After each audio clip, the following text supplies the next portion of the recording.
We are looking at the prayer of Jabez, who wanted God to do great things in his life and wanted to work through him. But he also knew the pitfalls to avoid as he prayed. Good morning. This is Pastor Ernie Lewis of the Blue Point Church in Sisseton, Illinois, with your thoughts for Thursday. We don't often pray for blessings like Jabez did, but sometimes we have them come into our lives and we're so amazed that we end up focusing on the blessings rather than focusing on the God who gave them. That's right. Sometimes blessings can easily become a curse if they are not used properly. So the prayer of Jabez in 1 Chronicles 4:9 says, "Now Jabez was more honorable than his brothers, and Jabez called on the God of Israel, saying, 'Oh, that you would bless me indeed, and enlarge my territory, that your hand would be with me, and that you would keep me from evil.'" Jabez realized that great blessing could be difficult to manage against evil. The writer of the Proverbs says in Proverbs 30 and verse 8, "Give me neither poverty nor wealth, lest I be full and deny thee, or say, 'Who is the Lord?' or lest I be poor and steal."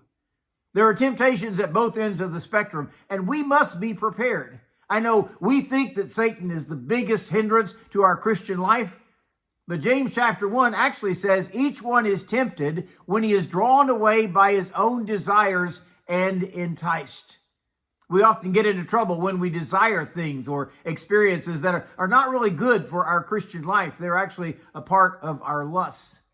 Jabez was doing some godly thinking when he prayed this prayer, because Jesus would also tell his New Testament disciples in the model prayer, "Lead us not into temptation, but deliver us from evil," or from the evil one. Notice Jesus did not say, "Keep us through all these temptations." He said, "Deliver us." Some believers may think they're strong enough to wander through some dark halls of temptation and emerge on the other side unscathed. That is most often not the case, because we'll be influenced in some negative way that we may not even notice right now, but it will linger with us. How can we pledge to keep evil from ourselves? Bruce Wilkinson mentions a practice called SPAM. It has nothing to do with canned meat, nor does it really involve those unwanted emails. It stands for spiritual preparation and meditation.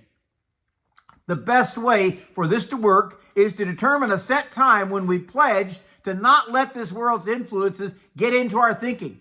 Turn off the television.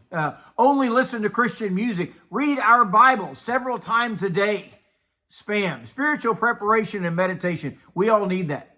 Not only will we be positively influenced, but we will stay away from temptation. If we're seriously praying for God to keep us from evil, we really need to do our part in it also. Then we'll be more suitable for God's service, handling that great blessing and even that enlarged territory that God is going to give us.